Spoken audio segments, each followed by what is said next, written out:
Eu me chamo Paulo Guzmão, foi o nome que eu recebi aqui na Terra. E no começo da década de 90, eu fui guiado para a Chapada Diamantina e lá comecei a morar. Então eu fui morar em um lugar muito isolado, próximo ao Parque Nacional, afastado 9 quilômetros da vila do Vale do Capão. E venho acompanhando já há muito tempo essas aparições de OVNIs, as que foram divulgadas pelo Fantástico, pela Rede Globo, pelo Jornal Hoje. Vocês podem conferir OVNI Chapada Diamantina, se vocês forem lá no YouTube, vocês vão ver muitos vídeos a respeito, inclusive depoimentos de ufólogos, pessoas sérias que foram lá trabalhar. Aliás, ufólogo sério nós temos muitos aqui na Bahia. E o que acontece é que naquela época aconteciam coisas que a imprensa não divulgou. Eu creio que talvez muitos fatos tenham sido muito fortes, ou talvez eles não tivessem tido acesso a esses fatos, que foram as abduções que aconteceram. Eu tive muitas oportunidades de andar pelas serras da Chapada Diamantina e acampava à noite sozinho. Ficava sozinho há muito tempo, caminhava muito pelas serras. Isso eu fazia constantemente.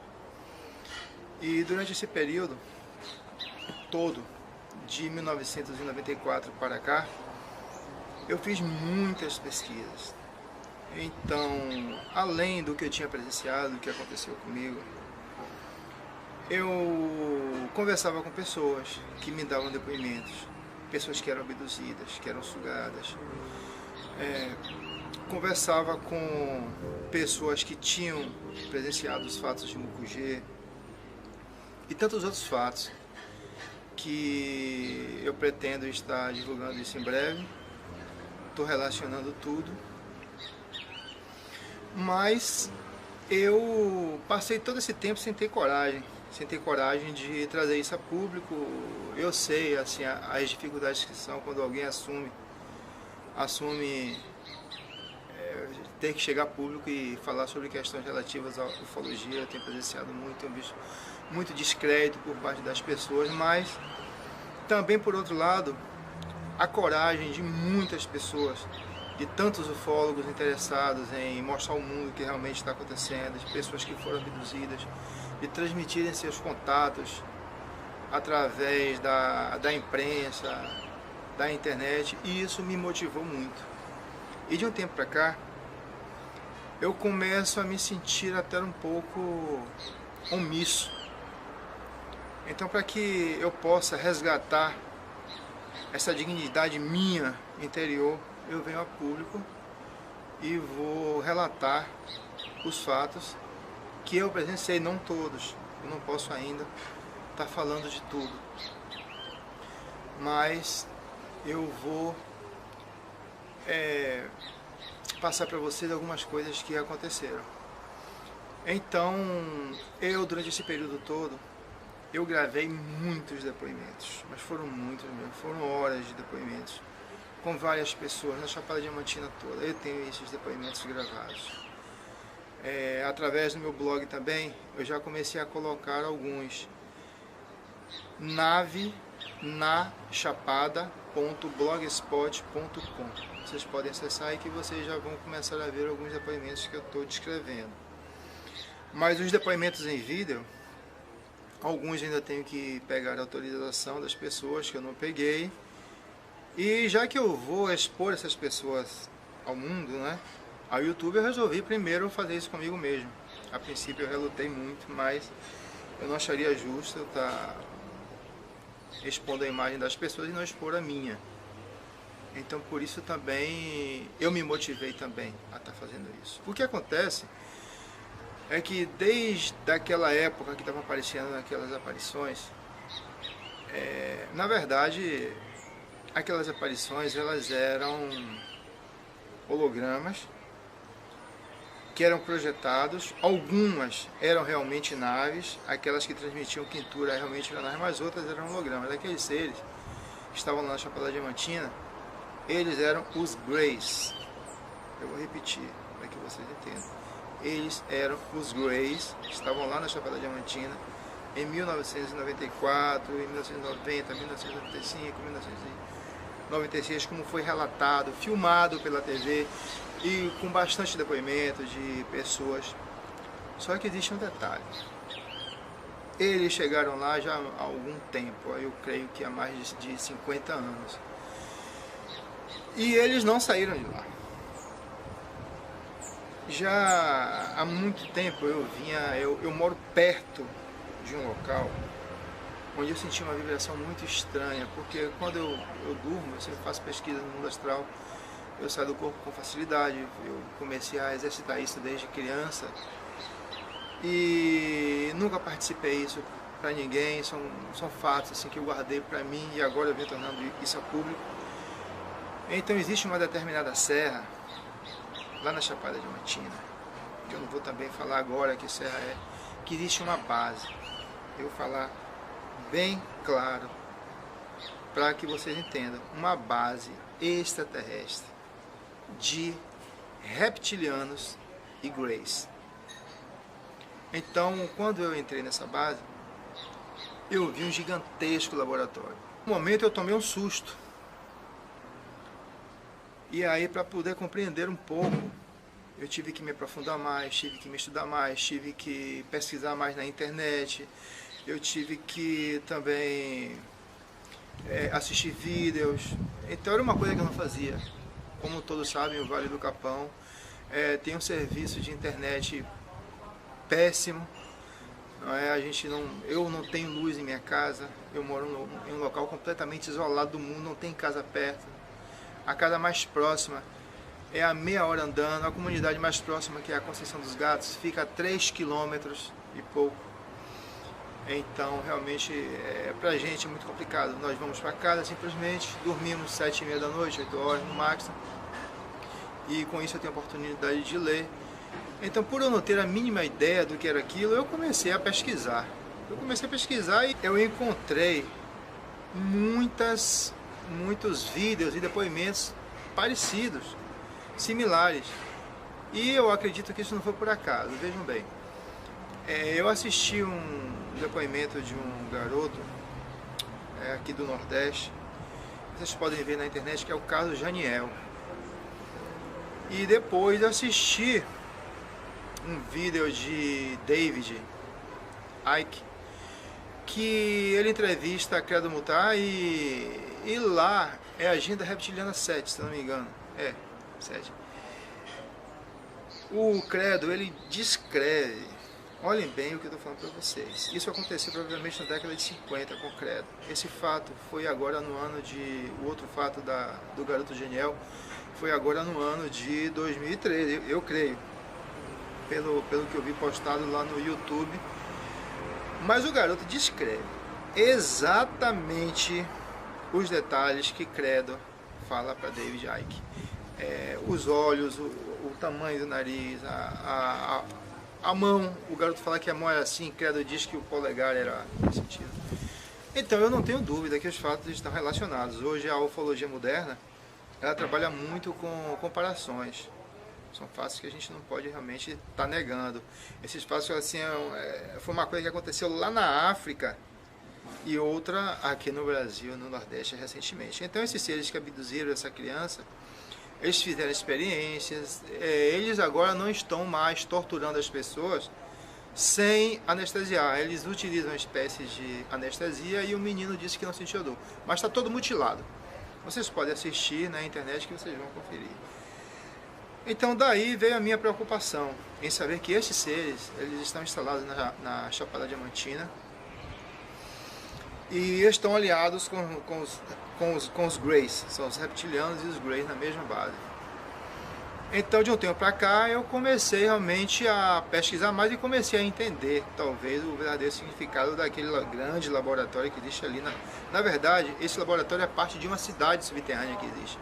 E ainda afirmo para vocês que isso acontece em duas dimensões, tanto no mundo extrafísico quanto no mundo material. A Chapada Diamantina, ela tem só catalogadas, que a gente, por informações dos guias, que trabalham na região, 333 grutas e cavernas, só na região de Iraquara. E a Chapada Diamantina é toda oca. Quem estuda um pouco sabe disso. Então, a partir daí, em 2009, aconteceu uma operação do Conselho Intergaláctico. Algumas naves passaram para uma região do subterrâneo e desestruturados algumas bases deles. Assim, haviam equipamentos que eles estavam utilizando para algum propósito. Eu pude presenciar, eu pude ver esse fato, eu e mais algumas pessoas. Meu filho, por sinal, também viu isso comigo. Isso aconteceu quando nós estávamos fora do corpo, nós pudemos presenciar esse fato. Mas eles ainda continuam lá. O que me levou realmente também a estar fazendo isso, a estar divulgando esse vídeo, a estar fazendo esse tipo de divulgação, é o fato de ver ultimamente tanta apologia aos reptilianos e aos Greys. Eu peço a vocês muita cautela mesmo. Eu acredito plenamente que existe uma parte dos reptilianos e dos Greys que eles são conscientes da verdadeira necessidade de evolução. E também tenho visto muita informação falsa. Não acreditem em quem diz que incorpora espíritos de Grey, porque não existe incompatibilidade energética nenhuma. Um Grey, ele não pode incorporar num corpo humano, porque senão esse corpo humano ele ia desfalecer. Os Greys vieram de um sistema que já não existe mais. O mundo que eles habitaram, eles sugaram tanto esse mundo, que o mundo simplesmente perdeu a sustentação, perdeu a força magnética de atração que ele tinha em relação à sua estrela, se afastou e congelou. E por isso eles saíram pelo universo à procura de novas moradas. E aqui na Terra eles se instalaram e existem 3 bases deles. Vejam bem, 3 bases deles. Uma na Chapada Diamantina, outra na Amazônia e outra na África. Então o que eu tenho para informar a vocês é o seguinte: vocês que pesquisam ufologia, que estudam, vocês podem ver, buscar na internet congresso de ufologia, depoimentos. Vocês vão ver o depoimento do Capitão Holanda sobre a Operação Prato. Então ele descreve em um exato momento que uma nave grande em forma de charuto ovoide, se não me engano, apareceu e um ser desceu da nave com um tubo, vestindo uma roupa, um macacão, e se apresentou a ele. Isso está gravado, está no YouTube, vocês podem pesquisar e podem ver. E foi um caso sério. Ultimamente o Ministério da Defesa liberou 4.500 páginas de documentos sobre esses relatos, né? Esse e mais outros. Então aquela forma que desceu ali, naquele instante, era uma forma Grey. Escutem bem o que eu vou falar. Só que era uma forma Grey primitiva, eu falo assim, primitiva de origem mesmo do mundo, porque a forma física deles está se deteriorando e eles não estão conseguindo se reproduzir, porque eles perderam a essência natural do mundo deles. Eles foram constituídos da matéria originária do mundo de onde eles vieram, e a matéria terrena, tanto a matéria terrena como a densidade que é física e espiritual em relação ao Sol, não há a mínima possibilidade deles começarem a encarnar em corpos humanos. Eles tentam desesperadamente, fazendo experiências genéticas, abduzindo pessoas sem a permissão, porque quando acontece uma abdução com os seres mais elevados espiritualmente, existe todo um preparo espiritual para isso. Durante a noite eles fazem contato com essas pessoas, apesar de que na hora que elas são abduzidas, elas não reconhecem isso, mas já houve um pré-contato.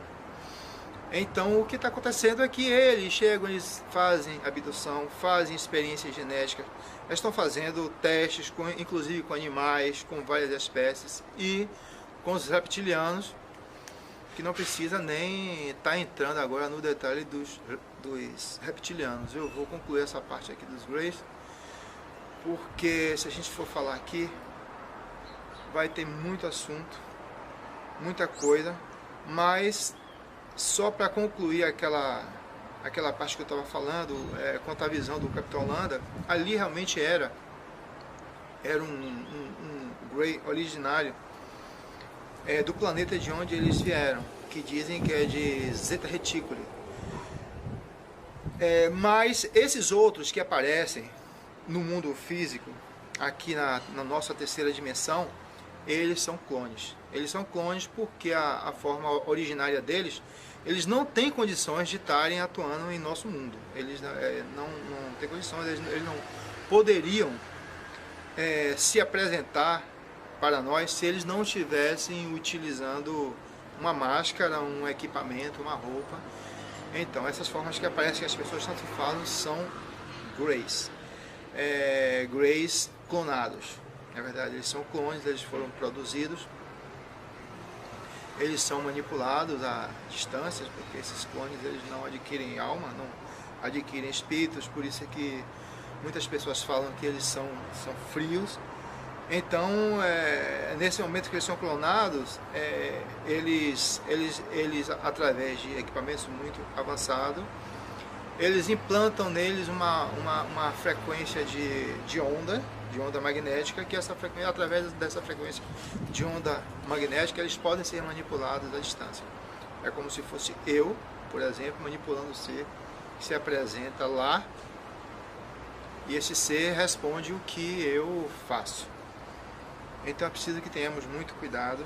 Vamos parar com essa apologia a Greys e a reptiliana, porque na verdade já sabemos muita coisa sobre eles, mas também o que sabemos ainda é pouco.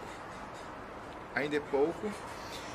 E eu gostaria de terminar esse vídeo, assim, foi muito esforço de minha parte estar aqui gravando isso. Realmente eu não tenho costume de fazer isso. Apesar de já ter feito algumas palestras, eu ainda me sinto acanhado de estar de frente de uma câmera e estar fazendo esse tipo de revelação.